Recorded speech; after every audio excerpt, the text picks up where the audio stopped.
श्रीराम जय जय राम। प्रपंच भगवंताचा मानून करावा. अमुक एक हवे किंवा अमुक एक नको असे न वाटणे याचे नाव वैराग्य. संकटकाळी हे संकट नसावे असे न वाटता परमेश्वराचे स्मरण असावे आणि त्याच्याजवळ हे मागावे की देवा, मला तुझ्याजवळ काहीही मागण्याची इच्छा देऊ नको.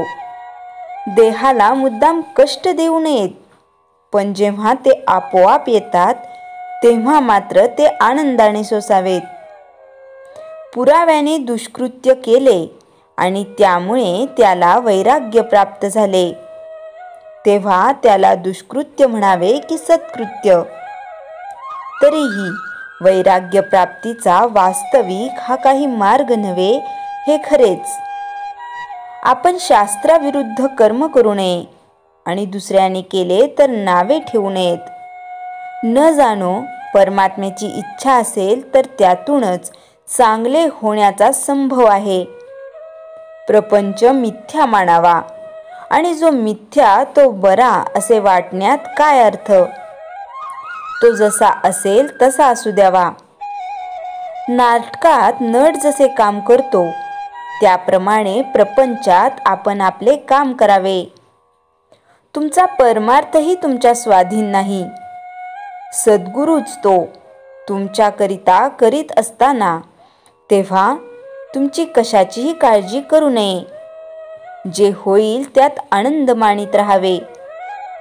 सद्गुरु दर्शनाने पूर्वकर्मे पापे जळून जातात. तुमची पुढची काळजी सद्गुरु घेतात. तेव्हा पाठीमागची आठवण काढीत बसू नये आणि काळजी करू नये. समाधानात आणि आनंदात असावे. प्रपंच देवाचा मानून अभिमानरहितपणे तो करणे हा परमार्थ. परमेश्वराचे स्मरण ठेवून तोच करता आहे असे मानणे आणि सर्व काही त्याच्याकरता करणे म्हणजे देवाला अर्पण केल्यासारखेच आहे. फक्त कर्माच्या शेवटीच कृष्णार्पण म्हणणे म्हणजे इतर वेळी त्याला विसरला असे नाही का होत. देवापाशी तू मला आपला म्हण. हे मन तुझ्या चरणी अर्पण केले. मला तुझ्याच जवळ काहीही मागण्याची इच्छा न हो असे मागावे. नाहीतर तो राज्य द्यायला समर्थ आहे. त्याच्याजवळ केरसुनी मागितल्याप्रमाणे होईल. भगवंताची मनापासून प्रार्थना करावी. आपल्याला तो बरोबर मार्ग दाखवितो.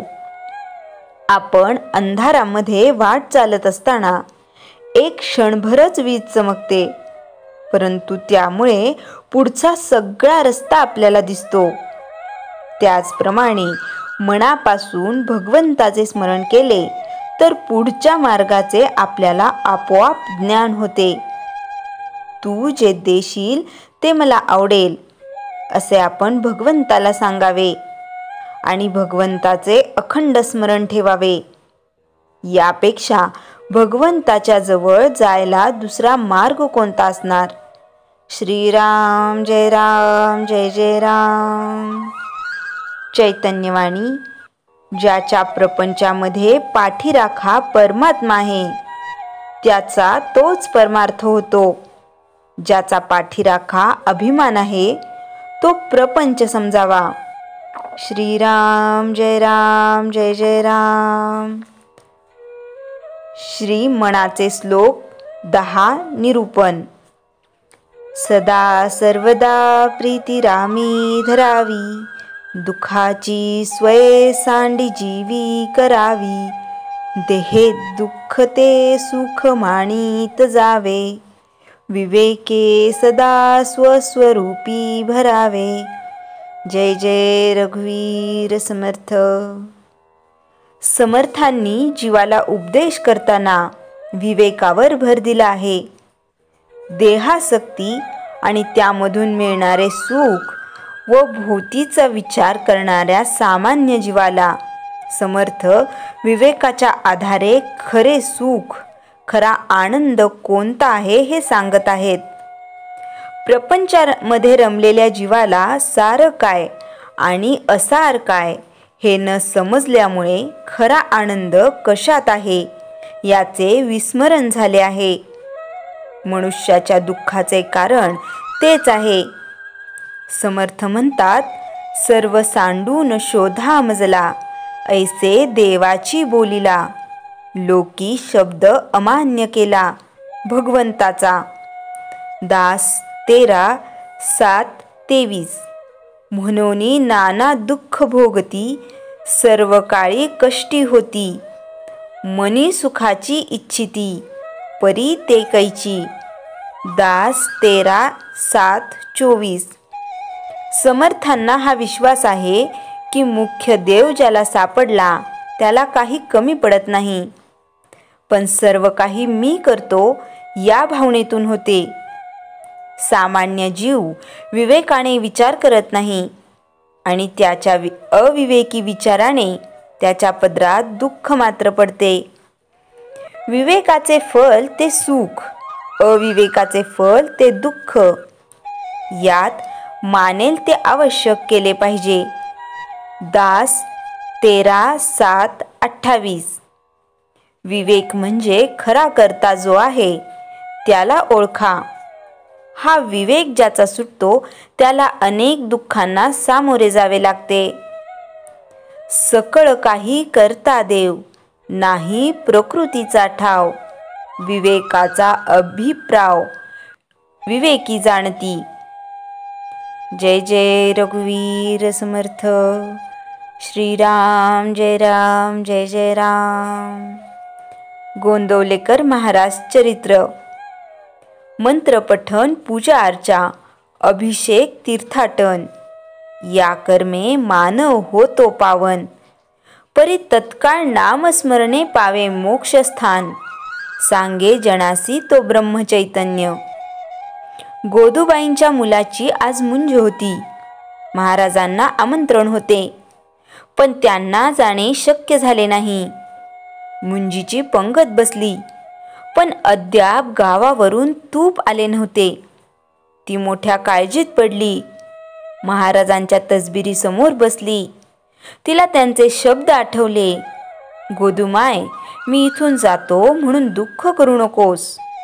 तू जेव्हाही आठवण काढशील मी तुझ्या समोर हजर असेन, मात्र सतत नामस्मरण कर. तिने कळवळून महाराजांना हाक मारली. महाराज तसबिरीतून बाहेर येऊन म्हणाले, गोदे, तुपाचे भांडे दे. ते तुपाचे भांडे त्यांनी तुपाने भरून दिले. जवळजवळ 300 लोकांना पुरूनही तूप शिल्लक उरले होते. महाराज म्हणाले, गोदे, रामनामात फार मोठी शक्ती आहे. जो नामात स्वतःला विसरला त्याचे मागे मागे राम फिरला, असे म्हणून ते अदृश्य झाले. एकदा महाराजांकडे कुबेर नावाचे गृहस्थ आले होते व म्हणाले, महाराज, मला काहीतरी नियम सांगा. महाराज म्हणाले, रोज नाम घेणे सर्वोत्तम नियम आहे. तो म्हणाला, तुम्ही सांगाल तो नियम मी काटेकोरपणे पाळीन. महाराज म्हणाले, रोज जेवण्यापूर्वी पानावर बसल्यावर 3 वेळा श्रीराम म्हणावे, नक्की रामदर्शन होईल. कुबेराला हा नियम फारच सोपा वाटला. ते निघून गेले. काही दिवसांनी पुन्हा कुबेर गोंदावल्याला आले. म्हणाले, महाराज, मला नियमाचा स्वप्नात देखील विसर पडणार नाही. दुसऱ्या दिवशी महाराजांनी रामाला लवकरच नैवेद्य दाखवला. सर्वजण पानावर बसले. कुबेरही बसले. महाराजांनी काहीतरी बोलणे काढून सर्वांचे लक्ष विचलित केले. ऐकत असतानाच महाराजांनी एकदम जेवणाची घाई केली. सगळ्यांनी जेवण्यास सुरुवात केली. महाराज कुबेरासमोर येऊन हळूच म्हणाले, आता श्रीराम नाव रात्री घेणार का? शब्द ऐकले मात्र नियमाच्या आठवणीने कुबेराच्या डोळ्यात पाणी आले. म्हणाले, महाराज, माझा गर्वहरण झाला. आपले म्हणणे खरे आहे. नियम पूर्ण होण्यास, त्याचे नाव घेण्यास सुद्धा रामाची कृपा लागते. एक दिवस एक मनुष्य ब्रह्मदर्शन व्हावे म्हणून तपकिरी बुवांच्या सांगण्यावरून गोंदावल्यात आला. म्हणाला, महाराज, मला ब्रह्म दाखवा. मला भोग वासना नाही, पैशाचा मोह नाही, स्त्री पुरुष भेदही राहिलेला नाही. महाराज म्हणाले, ठीक आहे, उद्या ब्रह्म दाखवतो. दुसऱ्या दिवशी तो मनुष्य ओढ्यावरून स्नान करून येत होता. महाराज पटाईत मावशीला म्हणाले, मावशी, त्याचे धोतर फेड. तिने पुढे जाऊन त्याचे अर्ध धोतर फेडले. एक विधवा बाई आपले धोतर फेडतसे पाहून त्यांना अतिशय राग आला. तसाच मंदिरात येऊन महाराजांना म्हणाल्या, ही बाई आहे की कोण? अहो, या सटवीने माझे धोतर फेडले की ओ. महाराज शांतपणे म्हणाले, म्हणजे ती बाई बाईच दिसली. तुम्हाला धोतर फेडण्याची लाज वाटली म्हणजे तुम्ही काल जे बोलला ते सर्व खोटे होते. तुम्हाला देह, वस्त्र, मानपानाची शुद्ध आहे, तर तुम्हाला ब्रह्म कसा दाखवू? महाराजांनी त्याला नामस्मरण करायला सांगितले. एकदा एक हरदास बायकोसह वाईच्या शास्त्री मंडळींच्या सांगण्यावरून महाराजांकडे आला. म्हणाला, मी हरदास आहे, उद्या सकाळी कीर्तन करीन. महाराजांनी त्याचा खूप आदर सत्कार केला. सगळ्यांना उद्या कीर्तनाला यायला सांगितले. श्रीराम जय राम, जय जय राम. जयाच्या जनी जन्मनामार्थ झाला, जयाने सदा वासनामात केला. जयाच्या मुखी सर्वदा नाम कीर्ती, नमस्कार तया ब्रह्मचैतन्य मूर्ती.